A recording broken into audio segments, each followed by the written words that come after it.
Welcome to the GM Shuffle podcast with Michael Lombardi, presented by DraftKings and VSiN. I'm your new host, Femi Abebefe. We're here ready to rock here with Michael. Michael, this is a relaunch here of the GM Shuffle. It's been a while that we've talked, so let's get this thing underway, man. Yeah, I am really looking forward to it. You know, this is the third generation of the GM Shuffle. We started out with the great Tate Frazier on GM Street, and certainly he did a wonderful job. And then we transitioned to the Shuffle in true honor of the great Bruce Springsteen. And Adnan came aboard, who did a remarkable job, a yeoman's position every single day. Joe DiMaggio hitting streak unlike any other. And I sincerely want to thank both, and especially Adnan, who I felt like when I listened to Springsteen's great transformation of his lyrics of Blood Brothers, I think of what Adnan and I were able to do over 3 years, and with so many friends around in the early evening light, and the miles we've come and the battles we've won and lost and the roads we've traveled. I truly appreciate him. So you've got big shoes to fill, but I know you can do it because we've already covered ground that you are not a Mitchell Trubisky fan. Yes. And you uphold the great tradition.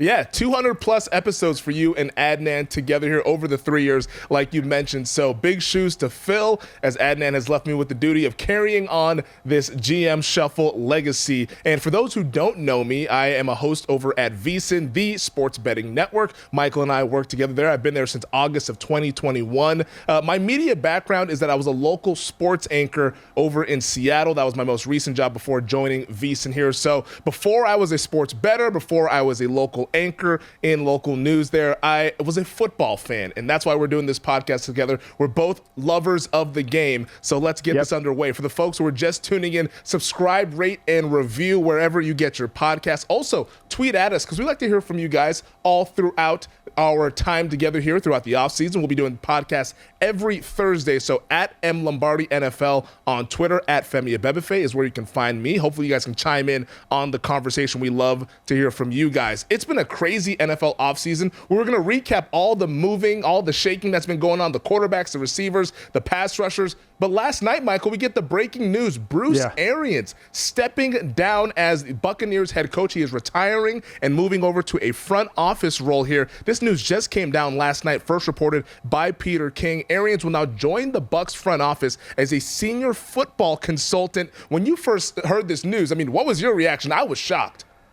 Well, I was shocked, too, in the sense that why now? You know, and I wrote about this today for VSiN.com. If you want to read my column, go to VSiN.com. It'll be up there sometime later today. But I wrote about, like, why now? Like, most times coaches, you know, they feel like, okay, after the season, I'm exhausted. I need change. You know, we've seen one other coaching change that happened at an owners meeting. It happened in 1994 when Jimmy Johnson and Jerry Jones got in their scuffle with your Dallas Cowboys, Fem. Yes, unfortunately. You know, and that resulted in the Barry Switzer era taking over for the Cowboys, and Jimmy went away. But this one shocked me only on the sense of the timing. I mean, Bruce was at the Combine talking about Brady's not coming back and was extolling the virtues of Blaine Gabbert, you know. And so now at the owners meeting, he wasn't in the team coach's picture. He left early. Like, it just doesn't make sense why, and it's going to add to a bunch of conspiracy theories, which, you know, I love conspiracy theories. Yes, let's talk about being the candidate. But I just don't think Brady was on the 6th floor of the depository waiting for Bruce to turn around on Elm Street to come down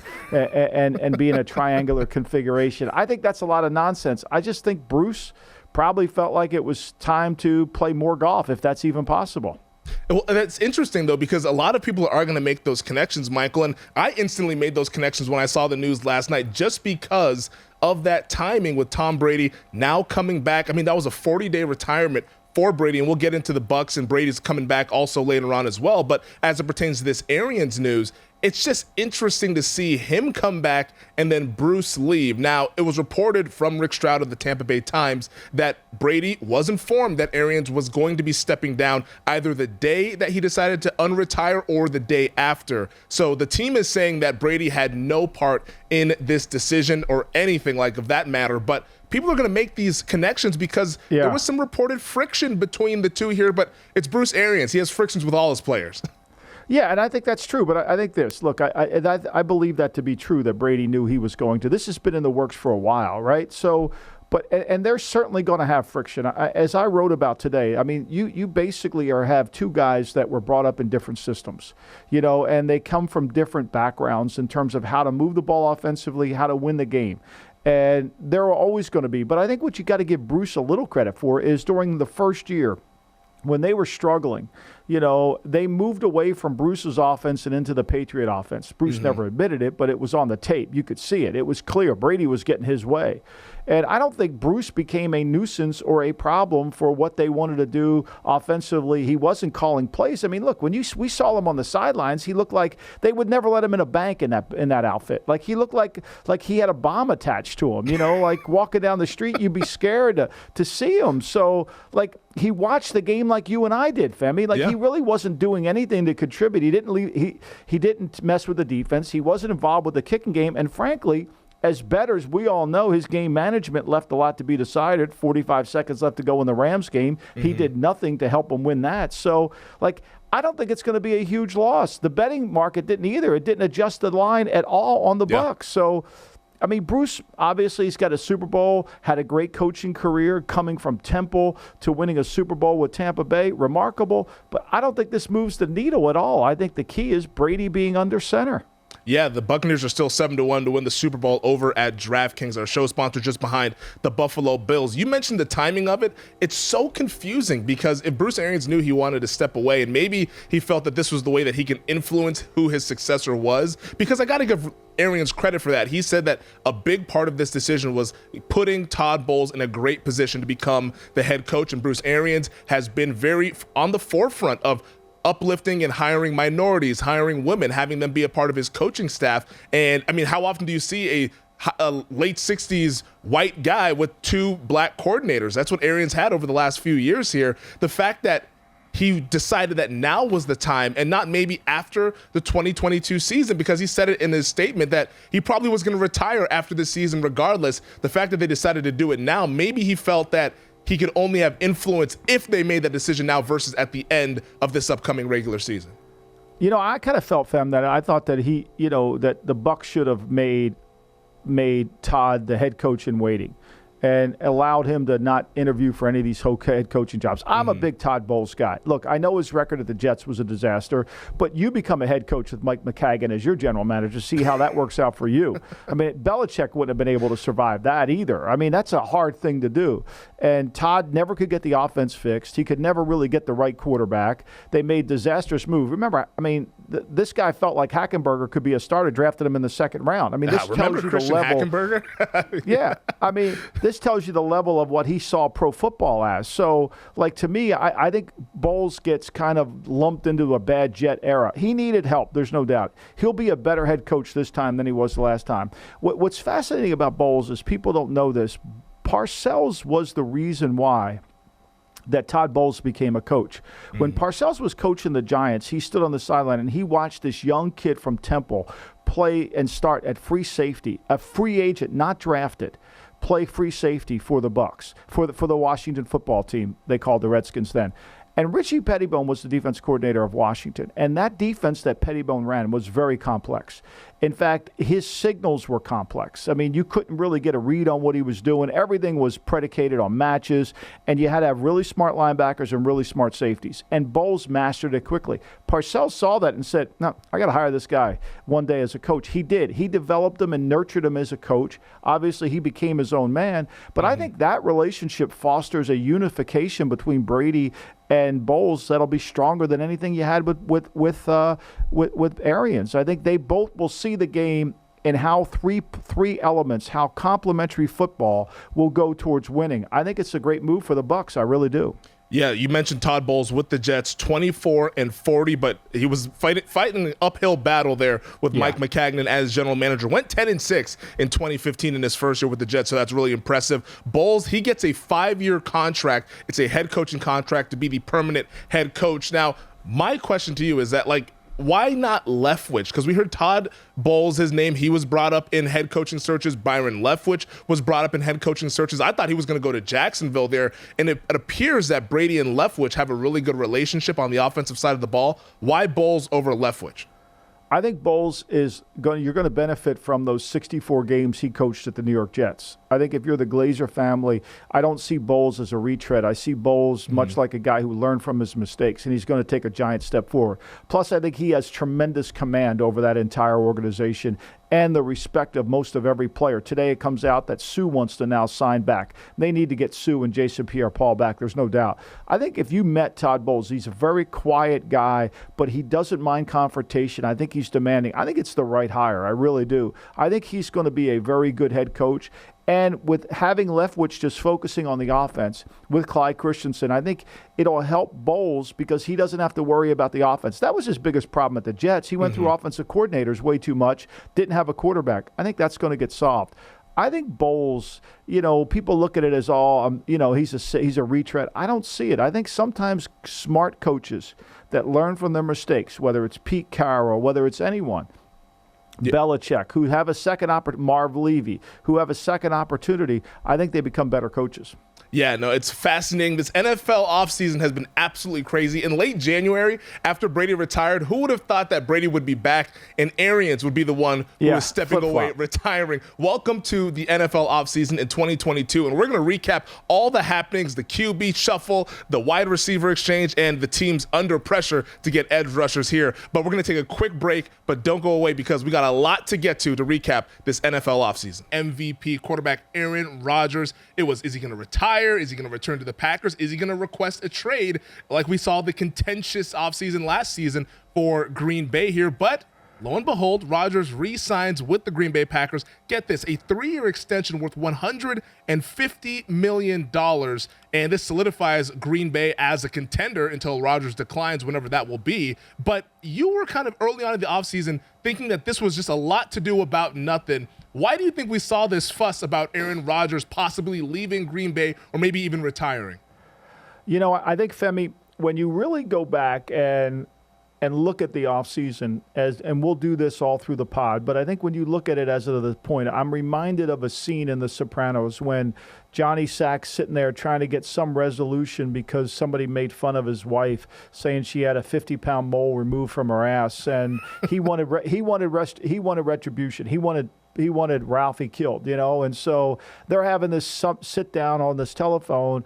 And as they're going through it, they talk about how much money Ralphie makes for the family. And the line that Sack utters is the perfect line for the offseason. He says, again with the money?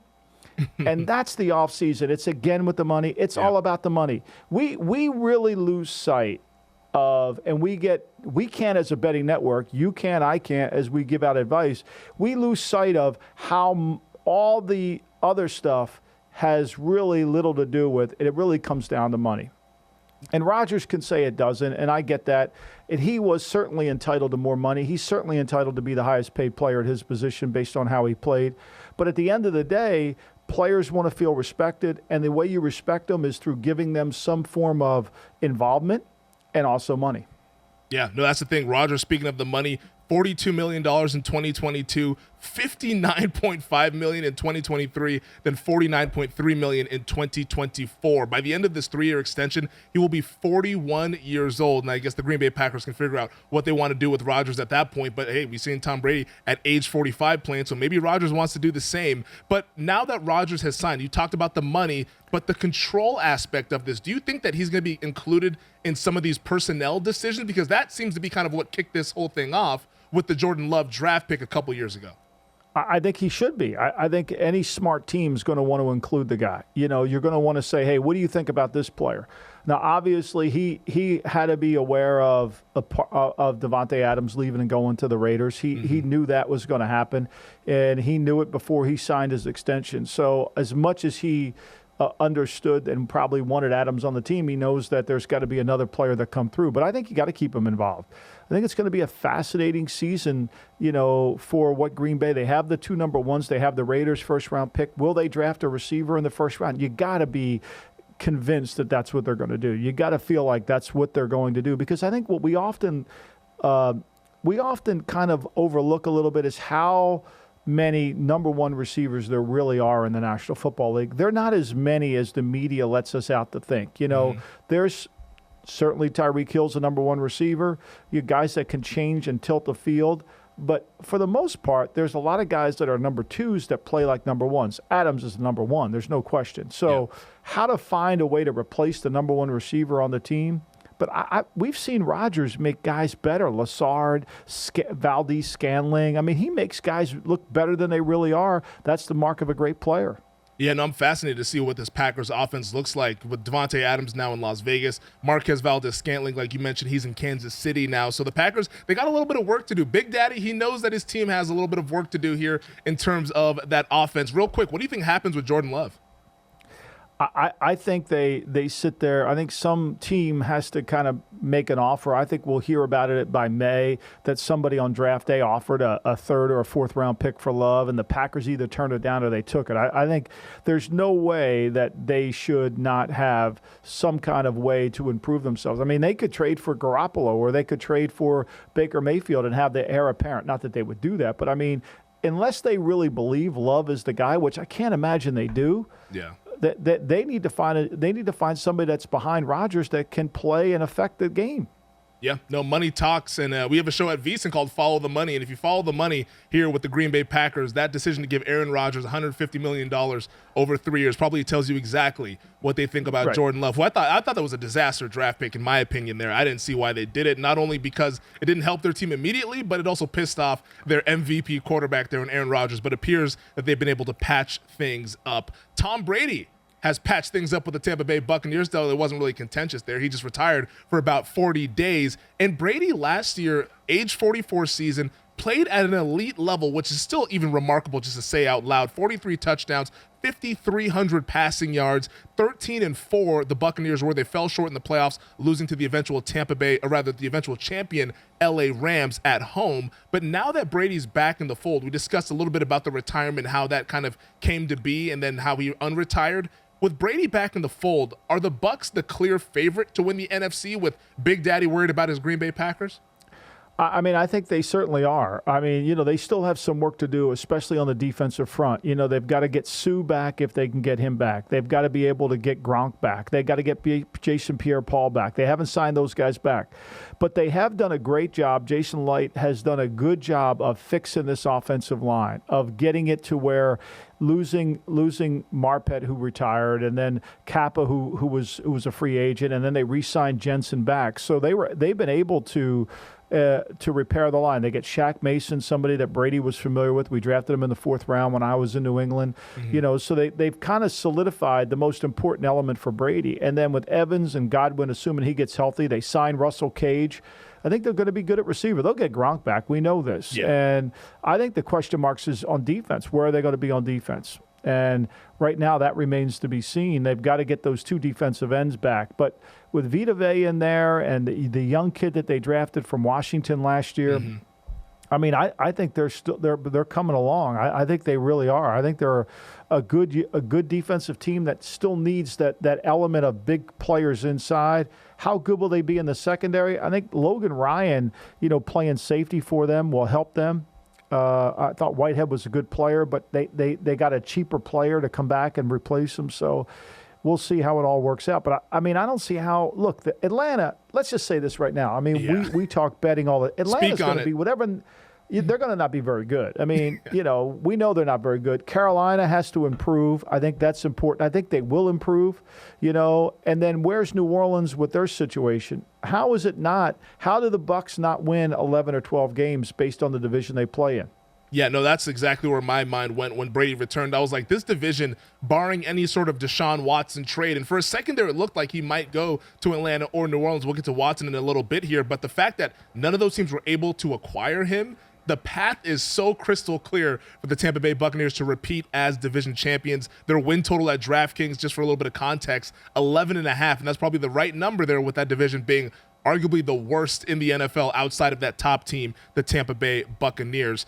One that's near and dear to my heart here, because I used to work in Seattle as a local sports anchor, is Russell Wilson being traded to the Denver Broncos. We've been hearing about these Russell Wilson rumors for about a year now, ever since he came out with the pseudo list of not asking for a trade, but if I were to be traded, here's where I would want you to trade me. And then finally, moments after Aaron Rodgers re-signed with the Green Bay Packers, the deal gets done, sending Russell Wilson to the Rocky Mountains. The Seahawks acquire a 2022 and 2023 first-round pick, a 23 second-round pick, 2022 fifth-round pick. Oh, by the way, quarterback Drew Lock, tight end Noah Fant, and defensive end Shelby Harrison. In return, the Broncos get Wilson in a 2022 fourth-round selection here. But do you like this fit here in Denver for Mr. Unlimited teaming up with Nathaniel Hackett as a first-year head coach?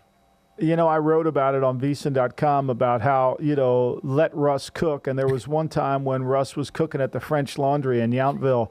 And last year, I thought he was a line cook at a diner. I mean, I thought he was up here at Ponzio's Diner in Philadelphia. I mean, it wasn't the same. It wasn't the same Russ. I mean, let's just be clear. Mm-hmm. You've seen Russ play. I mean, yep. The thing that's striking about what Russ wasn't doing last year was running.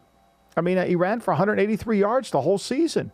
I mean, that's not who Russ is. I mean, he's got to be able to move with his feet. He's an undersized quarterback. He's got to make plays with his feet. He only had 17 first downs rushing last year.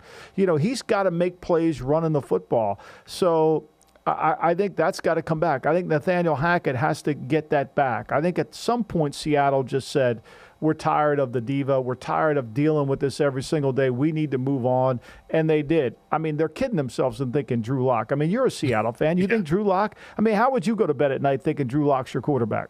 I wouldn't sleep very good. I can tell you that. No. Based on what I've seen from Drew Lock. No, I don't think you would either. None of us would. I mean, except for Pete, maybe John Schneider will. I mean, maybe they're bluffing. I mean, they got to be. They seem like they have no interest at all in Baker. I'm told reliably that everybody thinks Baker could go to Carolina, he could go to Seattle. I'm told reliably that neither team is very interested in the player. Now, I think if they could get him where maybe Cleveland plays the salary and they don't have to, maybe they take him. I don't know. But to me, the problems that Baker had in Cleveland are coming with them wherever he goes. He's going to get balls batted down. He's not going to see the receivers. But he's still better than Drew Lock, with all being said. So I don't know where this goes. But I'm optimistic for Denver because, as you know, they got a good team. Yep. They just didn't have a quarterback last year. And these receivers that Denver have, I think, are going to become even better with Russell. I think they really are. Sutton and, Judy, and then, the Hamler kid, they get him back and healthy. It's going to be dynamic. Yeah, you talk about it being dynamic. And my question to you is that do you think that Russell Wilson can get to that elite level? Because, I mean, in 10 seasons in Seattle, he won a ton of games, 104, 53-1 in the regular season, 9-7 in the playoffs, won a Super Bowl, led them to another Super Bowl. They lost that one to New England. Can Wilson get back to that elite level? Because I think almost sometimes we forget that he was playing hurt last year and probably came back too soon from that finger injury. Yeah, but even before he hurt the finger, he wasn't running. Like, he wasn't moving. And I think if you talk to people in the league, his athleticism, like all players except for Brady, starts to decline. And people were able to catch him. Defensive linemen were able to run him down. He wasn't able to escape. He didn't have that elusiveness that we've all seen Russ cook with.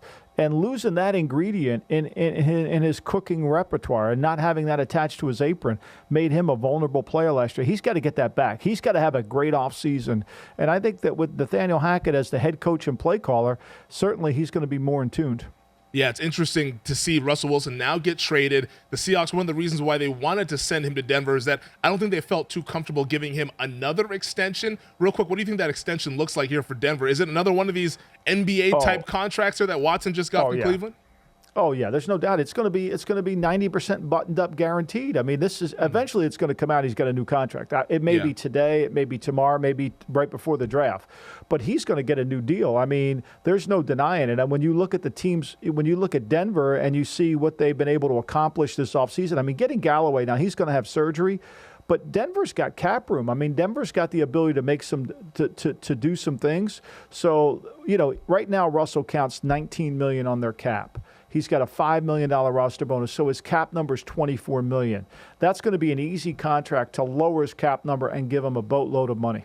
Yeah, if anything for Denver, this puts them in the mix among the contenders out there in that arms race of the AFC that we discussed earlier. On the Seattle side, we talked about this divorce kind of brewing for about 12 months now with Russell Wilson and the Seahawks front office and Pete Carroll, the head coach there. what do you think is next for them at quarterback? Because Baker Mayfield, you said that it doesn't sound like there's any interest, at least maybe to trade for him. We'll see if Mayfield gets released. Maybe they'd want to look at him then. But what do you think is next for Seattle at QB? Do they go through the draft, in a draft that doesn't appear to have that franchise guy? Yeah, I mean, look, everybody has these three quarterbacks going in the first round. I don't see it. I really don't.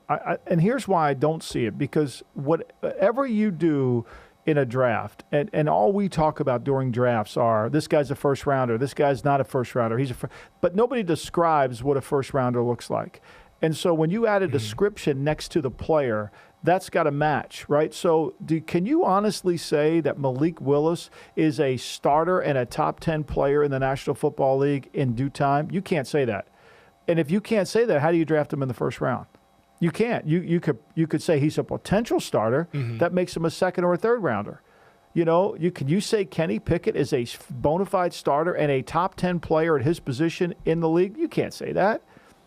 Matt Corral's got skill, but you can't say that either. So I don't see how anybody can justify, they say Carolina has 3 first-round grades on quarterbacks this draft. There's no chance that's true. There's no chance that's fucking true. There's no way. You can't match the verbiage. Yeah. No.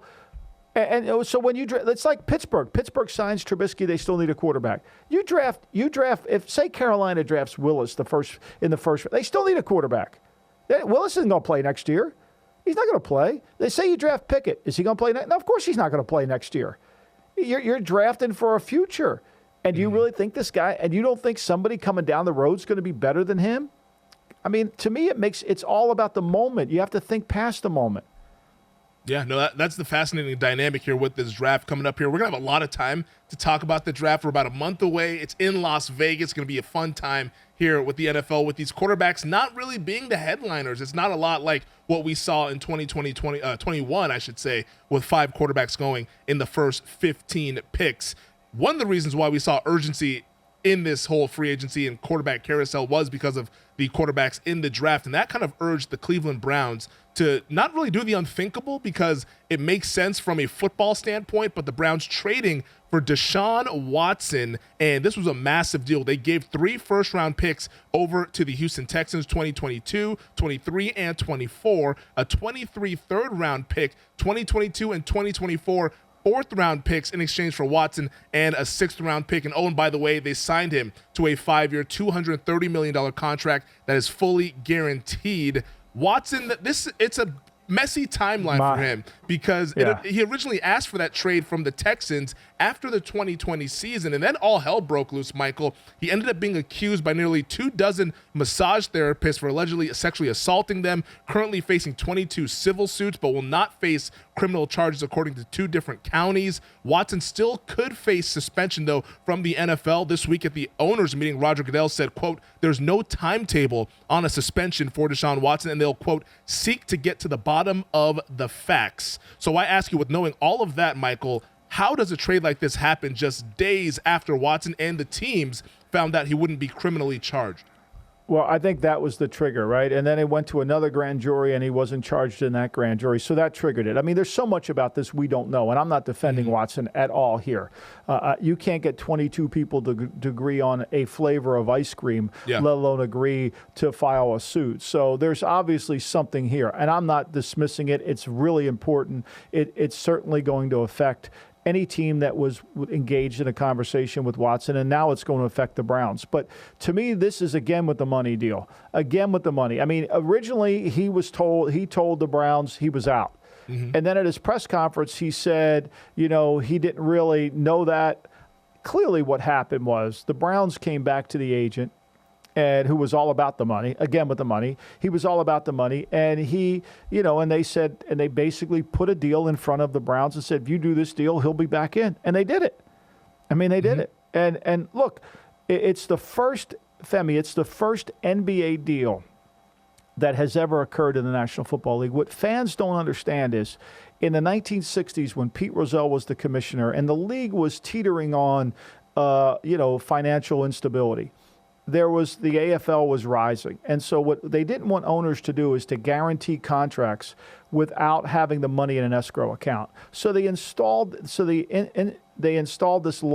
rule called the funding rule. So what they do is every March they take a picture of your future contracts. They take a snapshot of it.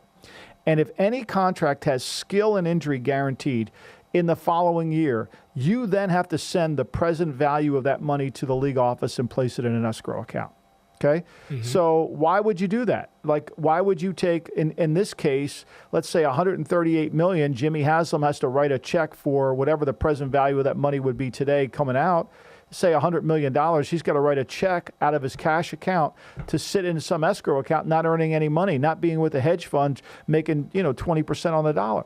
So the team said, we don't want to do that. And they used this rule to keep guaranteed contracts from really inking into the NFL. We still had guarantees for skill. We still had guarantees for injury, but we didn't really have them for both.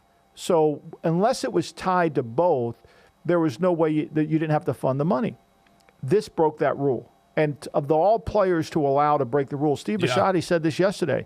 I mean, it's really, to me, it's the worst thing for the league to allow this to happen, especially with somebody who, whose character is in question based on these 22 civil cases, to allow him to then be rewarded with the first ever all guaranteed contract. But the whole reason he's a Brown is because of the contract.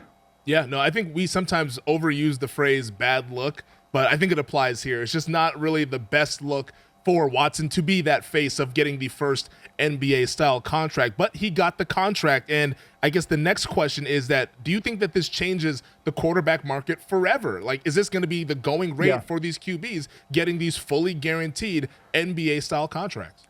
Well, Bisciotti said yesterday that it's not going to affect him. He's going to try to do business as he normally wants to do within his own organization. It's going to be hard, and look, you can make the case for if you have a great quarterback. If you say you have Josh Allen, you say, look, Josh Allen's going to be our quarterback for the next 5 years. I don't have any problem guaranteeing that money. You really don't. I mean, that's not an issue. You want to protect yourself if he gets injured, but you're going to owe him the money even if he gets injured. So I don't think as much on quarterbacks it'll be a problem because you feel like he's going to play. It's not really the issue. It could be an issue if it tries to get into rookie contracts. I mean, this contract's going to affect the rookie contracts because the agents are going to want more of the rookie money guaranteed. They're not going to want to be able. That's always the fight, is how much of the guarantee you get, not the average per year. How much of the guarantee? That's always the fight, and I think that fight's going to continue.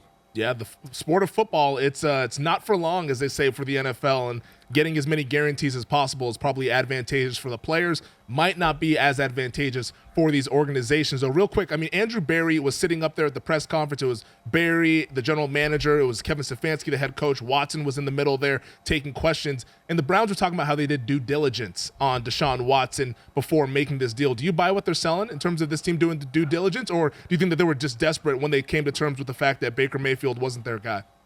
I know in Andrew Berry. I mean, I think he certainly did his due diligence as much as he can do, right? As much as he possibly can do without, and maybe they hired a detective, maybe they hired somebody to analyze whatever evidence they could get their hands on.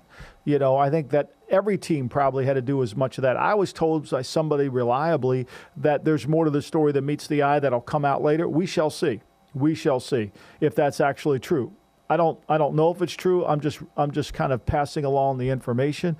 So, but I do think that Cleveland. I think the genesis of this deal started with the football people in Cleveland. I think it definitely did, which is so ironic, right? This analytical-based front office that passed on the draft pick on Deshaun Watson, they're the ones who traded the 12th pick to the Houston Texans, so Houston could pick Watson. They didn't think Watson was worthy of the pick. Remember that? They didn't think he was worthy. Come full circle.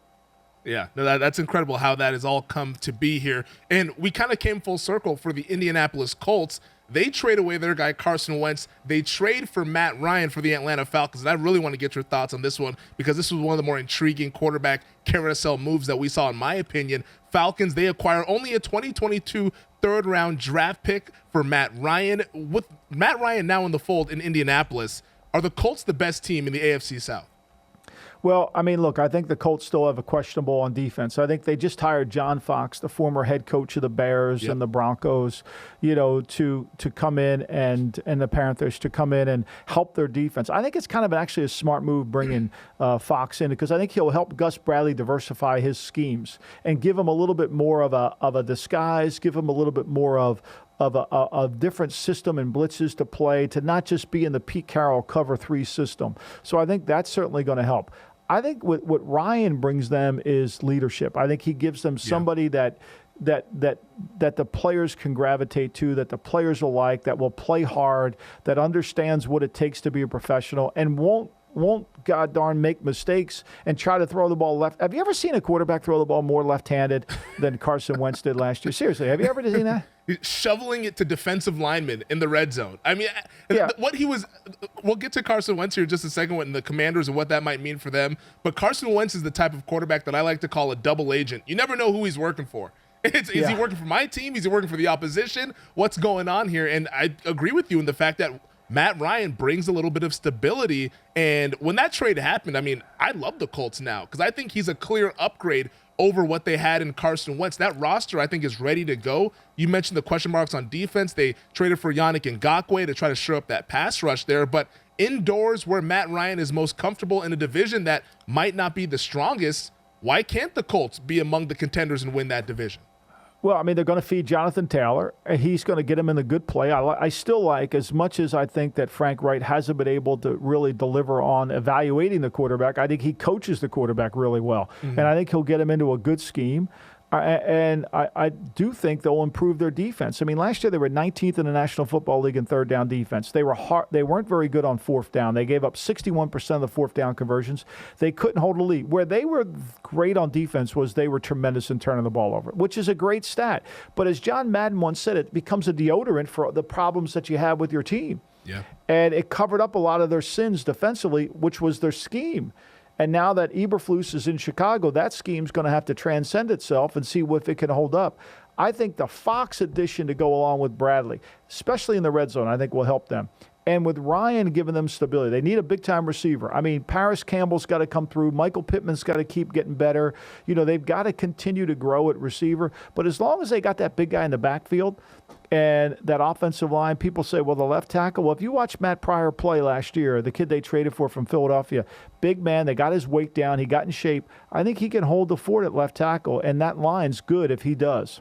Yeah, Matt Ryan's going to turn 37 in May, but we forget that he was a regular season MVP in 2016, taking that Falcons team to the Super Bowl. So the Colts have Matt Ryan because they traded Carson Wentz after one season to the Washington Commanders. They get 2 third-round picks in return after trading a first-round pick to the Philadelphia Eagles to get Carson Wentz. And there's also a pick swap for the second-round picks, I believe, as well in this deal. But now it's interesting. This is the third team in 3 years for Carson Wentz, the former second overall pick in that 2016 draft. And to me, it's just another year and another time we're hearing that Wentz's former team not saying some not so nice things about him on his way out. I don't know if you caught this at the owners meeting yesterday, but Jim Irsay said this, quote, "It's just for us. It was something that we had to move away from as a franchise. It was very obvious." Like, they didn't even say him by name. It was something we had to move away from. Your thoughts hearing how Irsay was describing Wentz, and if you're Washington, how does that make you feel? Well, on the show, on my show, on Lombardi Line, I always talk about Carson Wentz being the Ricky Fowler of the NFL, and on the shuffle I do too. I mean, because, he'll play good when it doesn't matter, but when it really matters, he chokes and throws the ball left-handed, and I think that's what Irsay's really saw. Plus, he doesn't endear himself to his teammates. Yeah. I mean, I think that's pretty clear. There's he's not a guy that the teammates seem to like or gravitate towards. There's a distance, and if your team doesn't develop the personality of the quarterback, it's very challenging. And they didn't have any personality last year, the Colts. So I admire the Colts for admitting they made a mistake. I mean, most teams would have tried to hold on to them and manufacture them. They didn't. My question to you is, if I named you the president of the Washington Commanders, who was your competition to get Wentz? Like, who were you competing with to get this guy? Like, why did you have to give up anything to get him?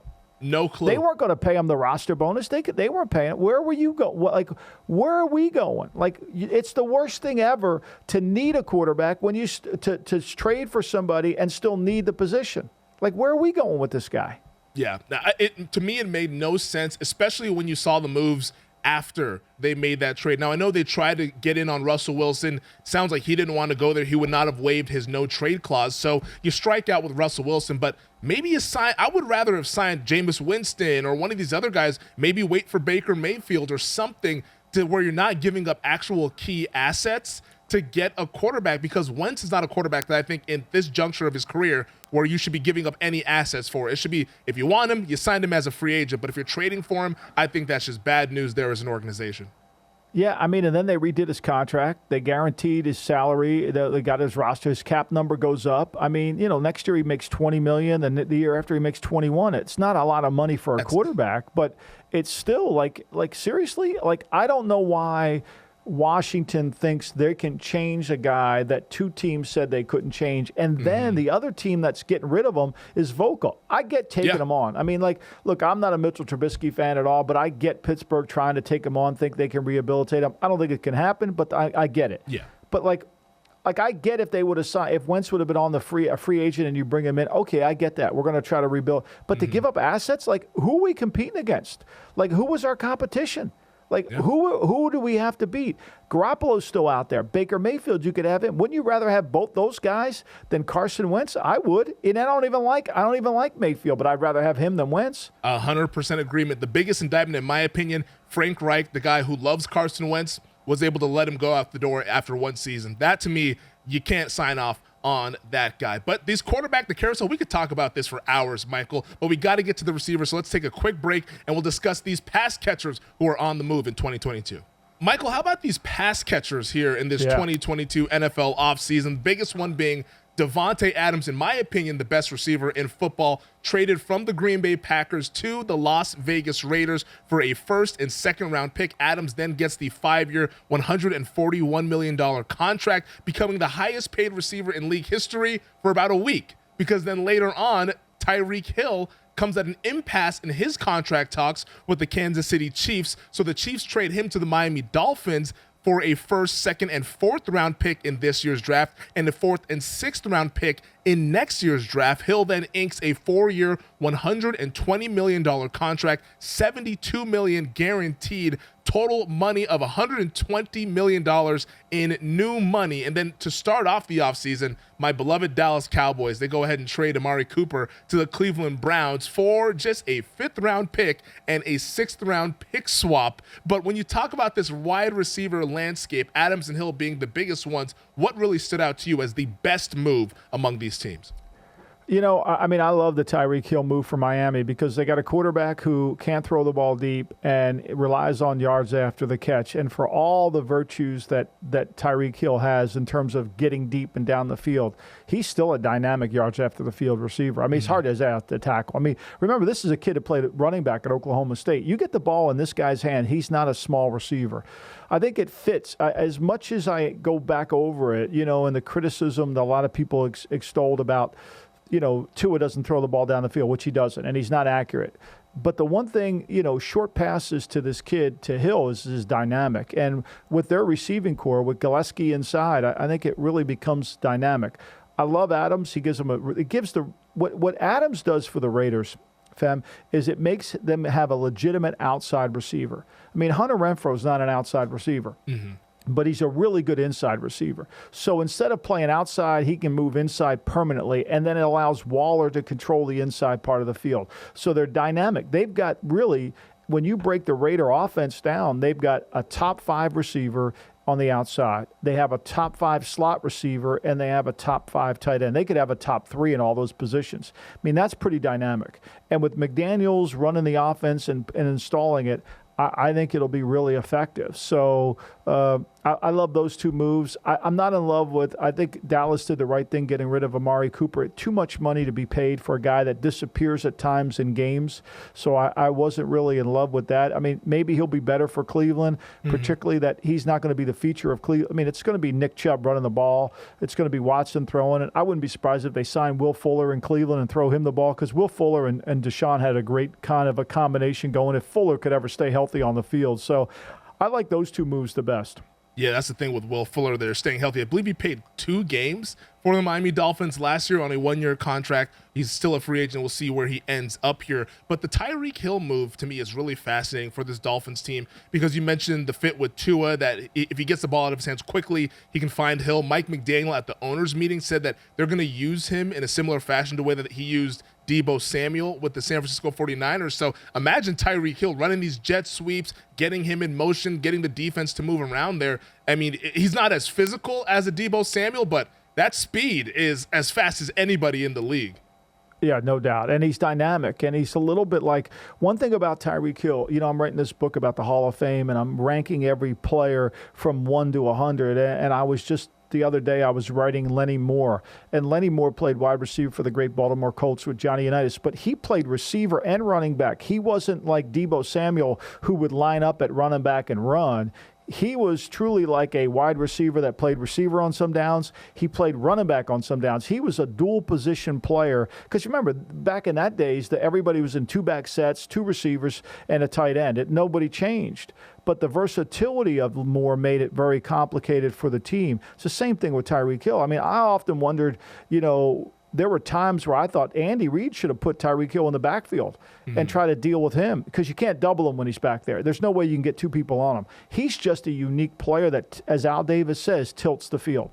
Do you think Tua can be better with the offensive line? Because I guess the theory of the people who are the Tua believers, and I probably fit somewhere in the middle between people who don't believe and who actually do believe, but the offensive line was one of the worst pass-protecting offensive lines in the NFL. They signed Teron Armstead now. They signed Connor Williams for the Dallas Cowboys there. If he can cut down on the penalties, he can be a serviceable guard. But what do you think about Tua if he's able to be protected? Can he get back to that guy that went top 5 in the draft there? When you watch Connor, as a Cowboy fan, you watch Connor Williams, he couldn't block anybody at the 49er game. He got destroyed in that game. He's one of the reasons why they lost. He got killed. So I'm not sure about how he's going to help. And then Armstead can't stay healthy. I mean, Armstead's a middle reliever now. He's going to play 10 games. That's about it. So they got to try to find a way to get him through the season at 17 games. I don't think that'll happen. But Tua's got to get pressure. If you pressure Tua inside and force him to have to move right or left, he's not fast. You can catch him. And he can't drive the ball unless he's got a clean pocket. The ball's got to come out of his hand very quickly. And I thought the Miami Dolphins did a great job last year of making that happen. Now, they're going to have to do it again. With these skill players, it's hard to walk up to Tyreek Hill and play press coverage without some help on top. You're going to have to do something with them. Yeah, they have Tua there. They have Tyreek Hill, Jalen Waddle entering his second year at wide receiver. Mike Gesicki, you outlined. Devontae Parker still on the roster, although there's some whispers that maybe he gets traded to some other team there possibly. We'll see what happens with him. Amari Cooper, you mentioned how you thought it was a good move for Dallas to trade him to Cleveland. And as a Cowboy fan, my only worry and pushback would be this. And the splits with Cooper on the field and off the field weren't so pretty for Dak Prescott. In 2021, Prescott with Cooper, a passer rating of 108. Without Amari Cooper on the field, 83.1. Should I be concerned about this Dallas passing offense now that Cooper's in Cleveland? Well, I think Cooper's a talented player. I just don't think he shows up all the time, and I think he kind of disappears. I don't know how much of the love of the game, but he is talented, and so those numbers kind of can indicate his true talent, but they're going to have to get it from somebody else. I mean, I think the pressure is going to be on CeeDee Lamb. I think he's going to have to take, and I think he can take a giant step up. Gallup, they're going to bring back. I mean, look, it's going to be hard for the Cowboys to repeat. Particularly, I don't think they've improved their offensive line, which became the problem for them in that game against San Francisco. Yeah, Dallas, we'll see what they end up doing. Still the favorite to win the NFC East, but they're clinging to that, in my opinion. You talked about the pressure on CeeDee Lamb, but there's been a lot of pressure on some of these contenders to sign some edge rushers, and we saw the edge rusher market active early on in free agency when the new league year began, starting with the Buffalo Bills signing a 33-year-old Von Miller to a 6-year, $120 million contract. $51 million guaranteed, $45 fully guaranteed at signing. This feels unprecedented for a player of Von Miller's age. And I ask you, is Von Miller the missing piece for the Buffalo Bills in terms of making a Super Bowl run? They better hope so. I mean, this contract shocked me. I didn't see this one coming. I watched Von Miller. I thought he played better in the playoffs than he did any time in Denver. I thought he was saving towards it up. The end. Maybe he was. Maybe he was saving it up. But I mean, I would feel like look. One thing we know: Buffalo struggled to rush the passer last year, and if they're going to play from in front like we think they will with this offense behind Josh Allen, they're going to need somebody to be dynamic. I just didn't see it. This was one of the deals to me that has the potential for the highest risk of failure. Yeah, Von Miller signing that deal, but it's kind of like a 3-year deal when you actually look at the contract because his cap hit is only $7.4 million in 2025. So we saw Miller go to the Buffalo Bills. Chandler Jones signs a 3-year, $52 million deal with the Raiders. Khalil Mack, he gets traded from the Bears to the LA Chargers. Bears getting a 2nd-round pick this year and a 6th-round pick in 2023. Which of these signings, of these edge rushers, when you talk about Miller, Jones, and Mack, do you think is the best one and can have the most impact in 2022? Well, I think a lot of this is tied to, are they healthy? I mean, is Khalil Mack healthy? I think that's going to be the key thing. I mean, they redid his deal. They kind of lowered his cap number. They kind of split some of the money up. And so, you know, they kind of got him. He's 31 years old. He did not look healthy last year. He did not have the same impact that he did. I think this is really a 1-year deal for them. I really do. He's going to have to show that he can really take a bounce back and really move forward. So, I wasn't in love. I thought Chandler Jones was really good last year. I think he was still rushing the passer at a really high level, controlling the game. I really liked him, but I thought he was healthy, whereas I didn't think Mack was healthy, and I thought Miller was at the end. So I would rank it Chandler Jones, Mack, with a caveat, because he might be, he wasn't 100%. And at age 31, can he get it back? Can he feel like he's got the juice back in his legs? I think the Chargers hope so. You put him on the other side of Bosa, it's going to be a hard thing to block now. Yeah, and I think that's why I think I would rank Mack number 1 in my opinion, just because I think pairing him with Bosa, now Mack is going to be able to be that secondary rusher for the first time in his career. I like Von Miller going to Buffalo, but Von Miller at 33 being the primary rusher, I don't know how much juice he has in the tank to be able to dial it back to that Denver caliber. In LA, he was able to be kind of the secondary guy with Aaron Donald and the Miller, but Chandler Jones as well, paired up with Max Crosby, that is going to be a significant duo. But what the Chargers can do with Mack and Bosa up front and what they can do on the back end, signing J.C. Jackson and now Derwin James back there at safety as well, I think that defense with Brandon Staley, they have a chance to be really, really good. But Michael, at the owners meeting, one of the big things that we saw earlier this week is that the overtime rules have changed. Now, this was a big deal in the playoffs with the Kansas City Chiefs defeating the Buffalo Bills in that overtime game. A lot of fans felt cheated that we didn't get to see Josh Allen. I know our producer, Stephen Bond, big-time Buffalo Bills fan, Bills Mafia. He was disgusted by the Bills not being able to get a chance to respond in OT,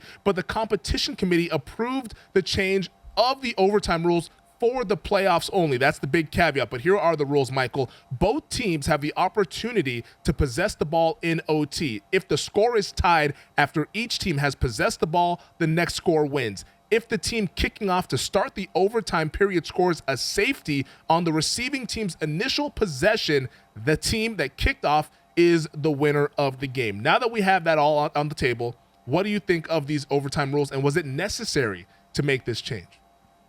I didn't like it. I look, if Stevens Bond's team could have handled the 13 seconds in the game, he wouldn't be complaining. I mean, it goes back to that.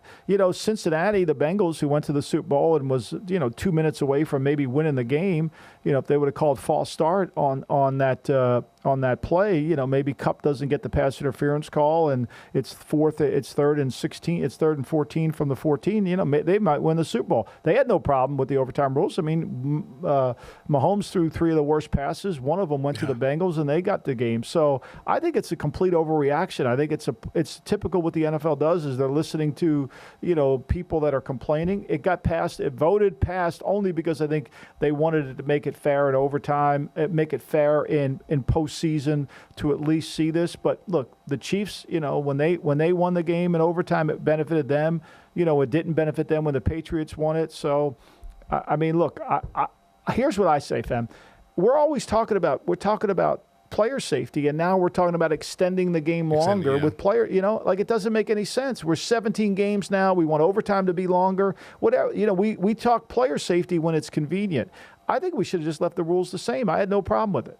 Yeah, no, I really didn't have any problems with the rules as well for the overtime, just because I felt that defense is still a part of the game, so you shouldn't be guaranteed another possession if you can't get that stop. Now, here's what I proposed on Twitter earlier when I saw the rule get changed, and I want to get your thoughts to see if you would agree with this. I propose that they keep the overtime rules the same, but you automatically give the football to the home team in the playoffs. So get rid of the coin toss, and going into the game, you know that if we go to OT, the home team gets the ball first. What are your thoughts on that? So the home team gets the ball first, so the crowd's going to be absolutely insane. It's going to make it really hard for the defense. I think it gives the home team a distinct advantage, because at that point everybody's drunk. Everybody's probably peeing in their seats. They don't want to leave their seats. And it's going to be really hard for now we don't know. I get where your point is. You don't want the coin toss to determine it, but I got to feel like if you're the home team, you should give the visiting team the ball first, because to me, that's a hard one. I kind of like, it certainly favors the home team when they get it first, because now all of a sudden they determine what you have to do based on what they did. Well, here's my thought process behind it, is that I think it puts an emphasis on winning your division, because winning the division means you get the home playoff game, puts an emphasis on having a better record in the regular season. Let's say you get home field advantage, you get that number 1 seed, you have that caveat in your back pocket here, and it also adds the element of strategy at the end of regulation. Let's say it's 30 seconds left and you're the road team, you score a touchdown and it's a 1-point game. Do you kick the extra point and rely on your defense in overtime, or do you try to go for 2 to win the game there? I think that it's knowing in advance that the home team gets the ball, I think it makes it a little bit more fair than relying on the coin flip, which is a 50-50 proposition, and nobody knows which way the wind is going to blow. Yeah, I'll give it to you. And then, of course, if you get the home team, then the visiting team gets the ball first. They get to pick the wind direction, which is if it's in bad weather, you got a better chance. Exactly. Commissioner Femi, I'll give you that one. I'll let you have that one. There we go. I should have called the competition committee. Get me on the phone with those guys. We'll get this thing sorted out for the playoffs. Let's take another quick break, but on the other side, let's talk a little awards here, Michael. I know it's a staple of the GM Shuffle podcast, and we'll get to it here in just a bit. All right, Michael, we've reached the point that everybody is waiting for here. It is time to give out some awards with the GM Shuffle podcast here. And you want to start with On the Lamb. Yeah. I think you got to put the Falcons on the lamb. I mean, look, Mariota was the first pick overall in the draft, but, they trade Matt Ryan. They kind of put their toe in the water on Deshaun Watson. Actually put more than their toe in. They put their swim trunks in there. They dove right in, and I just don't think they're a very talented team with very little depth. And now they have a questionable quarterback. Felipe Franks is the only backup. You love Felipe Franks, Fem. I mean, come on. College football, the SEC days. If he could run the option, it'd be great. But I think, to me, they got to go on the lamb based on their offseason. I complete agreement. I mean, another team that's a bird mascot could go on the lamb as well, the Seattle Seahawks, with what's been going on there. I mean, they're going to be absolutely irrelevant coming up here in this 2022 season. So that's a team that I would look out for to be on the lamb, with the quarterback situation being what it is in the Pacific Northwest. The Fred Palermo Award, Best Game Plan of the Week, which there's no game, so this could be coming to the GM or so for the best moves of the offseason. I think, look, there's a lot of guys who have done a lot of good things with their decision-making, building their team as they go through this offseason, and and trying to solve the fundamental problem of fixing their quarterback. And on the surface right now, I think the guy who's done the best job so far, with some hesitation, is George Payton of Denver. I think he's done a really nice job of building his team, adding a pass rusher. And if Russell Wilson comes back to being the cook at the French Laundry and not a line cook at a diner, this is going to be a hell of a move. How about your guy, TB12, Tom Brady? He's not the general manager, but the fact that it all parted for him with everything going on in the NFC South with all the other teams, he comes back here, instant contender for the Tampa Bay Buccaneers. So maybe TB12, Bruce Arians, the head coach, Jason Light, the GM, they're all the Fred Palermo Award of the Week because they look like they got a clear path in the NFC South. And last but not least, if you don't know, now you know. Well, I was going to say Brady for that, but I mean, now you know that I'll tell you I'll tell you what I think is pretty clear is the AFC has 8 teams that I think can compete for a Super Bowl. I think you got 8 teams in the AFC. If you didn't know it, now you know it. They got 8 teams that can compete. I mean, really, when you break it down, Buffalo can compete. I don't know if you could say Miami or New England is a Super Bowl team. They're certainly playoff contenders. I mean, Cincinnati, Cleveland can compete. That's 3. Indianapolis can compete. That's 4. And then I think every team in the West can, and that's 8. There's 8 teams, and I'm not even mentioning and I didn't mention the Tennessee Titans, which would be 9. Yeah, they were the number 1 seed last year.